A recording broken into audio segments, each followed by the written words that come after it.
Assalamu alaikum wa rahmatullahi wa barakatuh, dear brothers and sisters, and welcome back to the Islamic SHAHADA channel. In the last decade, the global religious landscape has witnessed a striking transformation. According to the Pew Research Center, Islam has emerged as the world's fastest-growing religion between 2010 and 2020, expanding by more than 347 million adherents and raising its global share to approximately 25.6% of the world's population. This remarkable demographic change is not confined to traditional Muslim majority countries in the Middle East, Africa, or South Asia.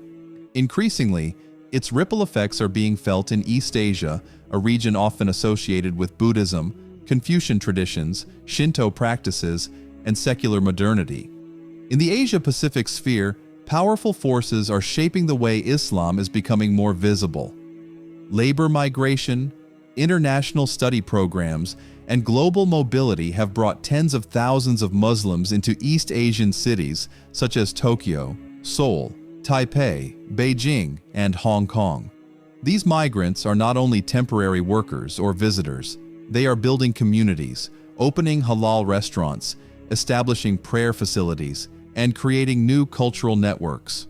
According to travel and market insights from TTG Asia and Crescent Ratings Global Muslim Travel Index 2025, the Asia-Pacific region is one of the fastest-growing destinations for Muslim travelers, pushing local industries to adapt with halal-certified services, prayer-friendly infrastructure, and inclusive tourism strategies. This shift is not merely a matter of numbers. The visible rise of Islam in East Asia raises deeper questions about identity, integration, and cultural transformation. Is this surge just a statistical phenomenon driven by global migration trends, or does it mark the beginning of a wider socio-cultural reconfiguration in one of the most influential regions of the world? For societies historically shaped by religious homogeneity and national identity narratives, the presence of Islam challenges long-standing assumptions about what it means to be Japanese, Korean, Chinese, or Taiwanese in the 21st century. At its core, this story is about more than demographics. It is about the negotiation between tradition and modernity, between secularism and spirituality, and between global connectivity and local identity. As East Asia grapples with demographic decline, labor shortages, and increasing interdependence with the Muslim world, the question is no longer whether Islam is present in the region, but how deeply it will shape the cultural, political, and economic future of East Asia. When we look at the global numbers, the growth of Islam is impossible to ignore. Between 2010 and 2020, the world's Muslim population expanded by more than 347 million people, raising its share of the global demographic to around 25.6%, according to the Pew Research Center. This rate of growth outpaced most other major religious groups, reflecting not only higher fertility rates, but also the young age profile of Muslim communities worldwide. Projections for the coming decades suggest that Islam will continue to expand, with its share steadily increasing across continents, reshaping the cultural and religious balance of the 21st century. But the numbers alone do not tell the full story. In the Asia-Pacific region, the impact of this demographic shift is particularly visible in ways that extend beyond population charts. Reports from the Global Muslim Travel Index 2025, developed by MasterCard and Crescent Rating, highlight East Asia as one of the fastest rising destinations for Muslim travelers. The region has seen a surge in halal tourism, with more airports providing prayer rooms, more hotels adapting to Muslim-friendly services, and cities competing to attract the growing Muslim travel market, which is expected to surpass $225 billion by 2028. For countries like Japan, South Korea, and Taiwan, Muslim travelers are not only visitors, they are catalysts for industries to rethink inclusivity, certification, and service design. Equally significant is the rise in labor mobility. Tens of thousands of Muslim workers from Indonesia, Pakistan, Bangladesh, and Malaysia are migrating to East Asia, not only filling economic gaps in construction, manufacturing, and care industries, but also introducing halal food, prayer facilities, and small mosques into urban neighborhoods. Over time, these micro-communities establish networks that reshape local spaces, creating cultural footprints that extend well beyond temporary labor cycles. The implications of this shift are profound. Growth in Islam is not only about the increase in believers, it is also about the expansion of economic demand. The halal food industry, halal-certified cosmetics, financial services aligned with Islamic principles, and even digital platforms catering to Muslim lifestyles are finding a growing market in East Asia. The rise of Islam in East Asia is fueled by a complex interplay of demographic, social, and economic drivers, each contributing to a growing visibility of Muslim communities across the region. One of the most significant factors is labor migration. Tens of thousands of workers from Southeast Asia and South Asia, including countries such as Indonesia, Bangladesh, Pakistan, and the Philippines, have migrated to Japan, South Korea, Taiwan, and Hong Kong over the past 2 decades. These migrants fill critical gaps in sectors such as domestic work, construction, and manufacturing, bringing with them not only their labor, but also their faith practices, dietary requirements, and religious observances. Over time, temporary labor networks evolve into stable communities, establishing mosques, prayer rooms, and informal cultural hubs that gradually integrate into urban landscapes. Another key driver is the presence of international students and professionals. East Asia's leading universities and multinational corporations attract thousands of Muslim students and skilled workers annually. While many initially settle temporarily, some choose to extend their stay or build families, creating intergenerational communities that enhance the social visibility of Islam. These groups often advocate for religious accommodations in educational and workplace environments, including prayer spaces, halal food services, and cultural awareness programs, thereby embedding Islamic practices into urban infrastructure. Cross-cultural marriages further amplify the impact of Islam in East Asia. Couples that blend East Asian and Muslim backgrounds are increasingly giving rise to second-generation Muslims who are both culturally East Asian and religiously Muslim.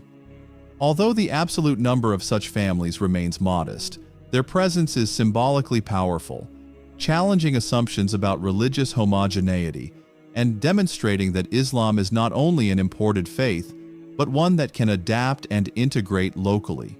Local conversions, while smaller in scale, also play a meaningful role. Intellectuals, students, and individuals drawn to Islam through personal, philosophical, or spiritual exploration contribute to a subtle but visible trend of native East Asian Muslims. Their conversions often receive attention due to the rarity and public curiosity surrounding the phenomenon, highlighting Islam's growing appeal beyond migrant populations. Economic factors and the growth of halal industries further reinforce Islam's presence. According to MasterCard and Crescent Ratings' Global Muslim Travel Index 2025 and industry reports from TTG Asia, cities across East Asia are increasingly accommodating Muslim travelers and residents by offering halal-certified restaurants, prayer facilities, and specialized tourism services. These developments not only cater to the immediate needs of Muslims, but also integrate Islamic cultural practices into the broader economic and urban landscape, turning previously marginal communities into recognized and influential social actors. Collectively, these drivers, migration, over the past 2 decades, Japan has witnessed a noticeable expansion of its Muslim population, a trend most visible in the growth of mosques and prayer facilities. According to surveys and reports, the number of mosques in Japan has increased from a few dozen in the early 2000s to over 100 by the early 2020s, reflecting both the influx of foreign residents and the rise of local converts. Institutions such as Tokyo Kami and Osaka Mosque have become not only places of worship, but also cultural and social hubs, providing educational programs, halal food services, and community networking opportunities. These centers have been instrumental in helping Muslim communities navigate life in a predominantly non-Muslim society. The composition of Japan's Muslim community is highly diverse. The majority are foreign residents from Indonesia, the Philippines, Pakistan, and Bangladesh, who have migrated for employment or educational purposes. Alongside them, a smaller but symbolically significant group of Japanese converts is emerging, including students, professionals, and individuals drawn to Islam through personal exploration or interfaith marriage. This diversity has created a dynamic community that bridges multiple cultural and linguistic backgrounds, fostering integration while maintaining distinct religious practices.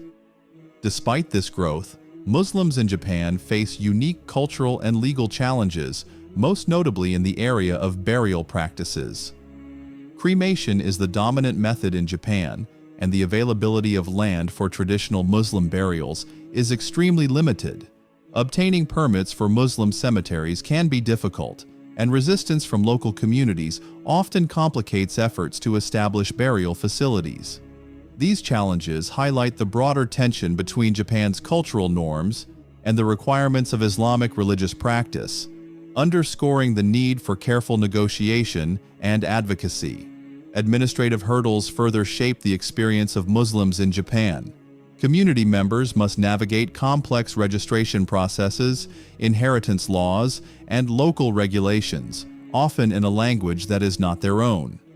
In response, Muslim organizations have developed networks that provide social support, educational resources, and halal services, including guidance on legal matters, burial arrangements, and daily religious observances.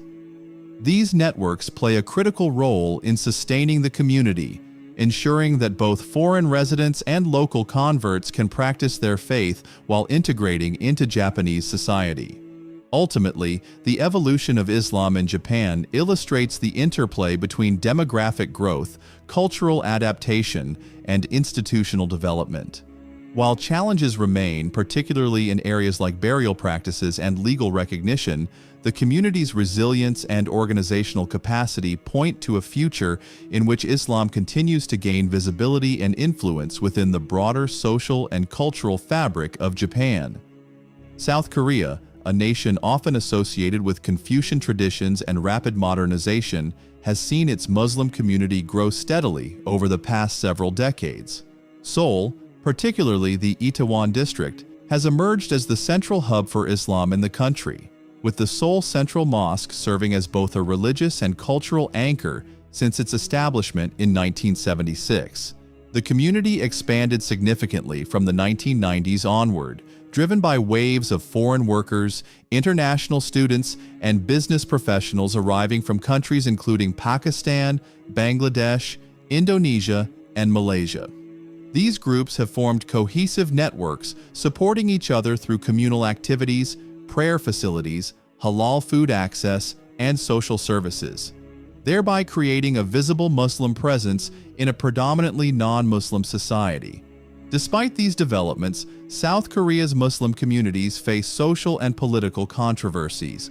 Local opposition to mosque construction has occasionally sparked tension, most notably in cities like Daegu, where proposed projects have led to protests, anti-Muslim demonstrations, and symbolic acts such as pig feasts intended to provoke. Coverage by Al Jazeera and France 24 Observers highlights how such events ignite debates over religious freedom, minority rights, and urban planning, revealing the challenges of reconciling local cultural norms with the needs of a growing Muslim population. These tensions underscore the fragility of integration and the importance of inclusive policies to support religious diversity. The needs of South Korea's Muslim population extend beyond physical worship spaces. Students require campus prayer facilities and halal food options, while migrant workers face bureaucratic and administrative hurdles related to work permits, visas, and accommodation. China presents a complex and multi-layered landscape for Islam, defined by a tension between centuries-old heritage and modern state control. Historically, Islam has been present in China for over a millennium, Introduced through trade routes such as the Silk Road, cities like Beijing host the Niujie Mosque, one of the oldest mosques in the country, while communities such as the Hui Muslims have long assimilated culturally and linguistically into Chinese society. Hui Muslims are predominantly found in eastern and southern provinces, practicing Islam alongside Chinese customs, and their integration illustrates the deep historical roots of the religion in the region. Yet, the situation in western China, particularly Xinjiang, contrasts sharply with this narrative of heritage and integration. Reports by The Guardian, The New Yorker, and congressional research publications reveal the existence of detention facilities, restrictions on religious practices, and widespread surveillance targeting Uyghur Muslims. These policies, framed by the Chinese government as counter-extremism measures, have drawn international concern over human rights violations, highlighting a stark divide between China's treatment of different Muslim communities. While Hui Muslims enjoy relative religious freedom in eastern cities, Uyghurs in Xinjiang face limitations on daily worship, education in their native language, and cultural expression. This internal contrast is amplified by the policy of sinicization of religion, which encourages religious groups to align more closely with the state's cultural and political norms. For Islam, this has meant regulatory oversight of mosques, curricula in religious schools, and the promotion of Chinese socialist values within religious contexts. The approach has fostered tension between maintaining traditional Islamic practices and adhering to government mandates, illustrating the broader challenge of practicing faith under state-directed cultural frameworks. The implications extend far beyond China's borders. International scrutiny has led to diplomatic pressure, trade sanctions, and restrictions on products linked to forced labor in Xinjiang. Simultaneously, the Uyghur diaspora has become increasingly vocal, advocating for awareness, religious freedom, and the protection of cultural heritage on global platforms. These cross-border dynamics reveal how domestic policies on Islam in China resonate internationally, influencing trade, human rights discourse, and global Muslim advocacy networks. China's case demonstrates that the story of Islam in East Asia is not uniform. It is a narrative of historic continuity, cultural integration, and political contestation, showing how a religion with deep roots can experience vastly different trajectories within a single country, depending on local policy, ethnic composition, and international attention. In East Asia, Taiwan and Hong Kong stand out as unique Muslim hubs, often overlooked in discussions of Islam's regional growth. In Taiwan, the Muslim population comprises both a small number of local adherents and hundreds of thousands of migrant workers, primarily from Indonesia. These workers not only contribute significantly to the economy in sectors such as domestic service, manufacturing, and hospitality, but also sustain vibrant Muslim networks, establishing prayer spaces, cultural associations, and small-scale community centers. Recognizing the growing influence of this demographic, Taiwanese authorities and city planners have actively promoted halal tourism and Muslim-friendly initiatives, including halal-certified restaurants, mosque accessibility, and city branding that highlights inclusivity for Muslim travelers. Cities like Taipei and Kaohsiung have leveraged this trend, positioning themselves as destinations that accommodate both tourism and economic integration for Muslims, demonstrating how religious communities can influence urban policy and local economies. Hong Kong presents a similar but distinct scenario. The city hosts a substantial population of migrant Muslim workers who face structural challenges related to long working hours, limited access to Friday prayers, and constraints on religious expression. Despite these obstacles, prominent institutions such as the Kowloon Mosque serve not only as spiritual centers, but also as hubs of social support, community networking, and cultural preservation. Muslim organizations coordinate classes, halal food distribution, and advocacy for labor rights, helping workers navigate the complexities of urban life in a highly globalized city. Hong Kong's authorities have also begun to recognize the economic value of the Muslim community, particularly in sectors such as tourism, hospitality, and retail, promoting inclusivity through certification programs, religious accommodations, and public awareness campaigns. The experience of Muslims in Taiwan and Hong Kong illustrates a dual dynamic of challenge and opportunity. Migrant workers contend with limitations on religious practice and social integration, while cities increasingly see the economic and cultural advantages of catering to Muslim populations. These hidden hubs reveal how Islam in East Asia is not monolithic. Instead, it manifests through strategic community networks, adaptive economic engagement, and culturally sensitive urban planning, demonstrating resilience and influence even in regions where Muslims remain a minority. The rapid growth of Islam in East Asia has sparked a series of cross-border controversies, touching on issues of identity, politics, and human rights. Across the region, debates have emerged over whether the visible expansion of Muslim communities challenges cultural homogeneity or enriches societal pluralism. In countries with long-standing notions of national identity tied to ethnicity and religion, the presence of Muslims, whether migrants, students, or local converts, has prompted both curiosity and tension. Cities from Tokyo to Seoul and Taipei face questions about how religious diversity intersects with traditional cultural norms, creating spaces for dialogue as well as friction. Policy and governance have become central arenas for negotiation. Immigration laws, permits for religious facilities, and regulations surrounding burial practices often generate public debate.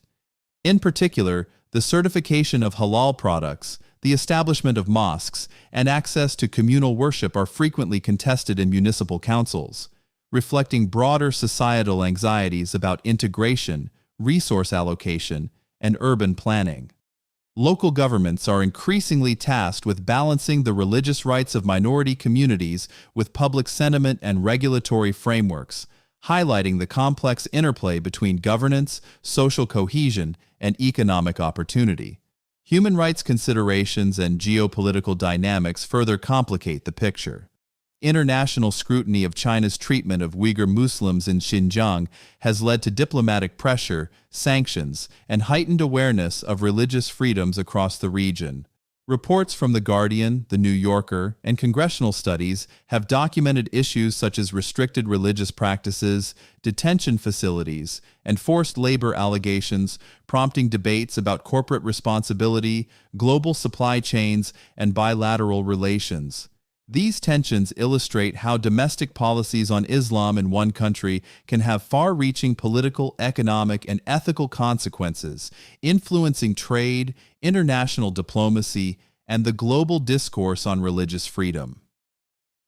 Across East Asia, the growth of Muslim communities thus operates at the intersection of cultural adaptation, governance, and international scrutiny.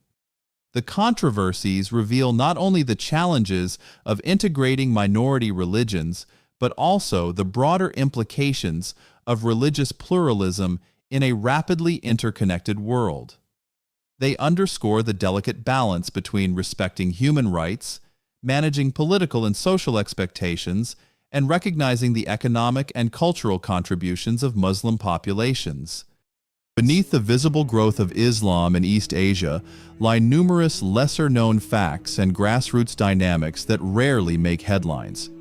Many of the region's mosques in major cities initially began as modest community spaces, apartment units, rented rooms, or small storefronts, before eventually evolving into permanent mosques.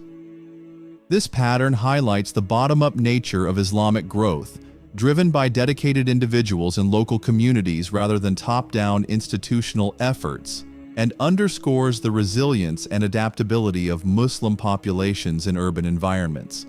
Academic institutions have also played a subtle but meaningful role in fostering integration. Universities and research centers in Japan and South Korea have gradually begun offering programs related to Islamic studies or providing small prayer rooms, mushola, on campus.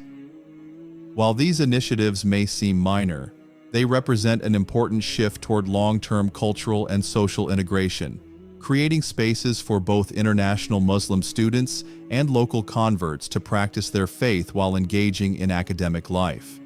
The rise of halal demand extends far beyond the culinary sphere.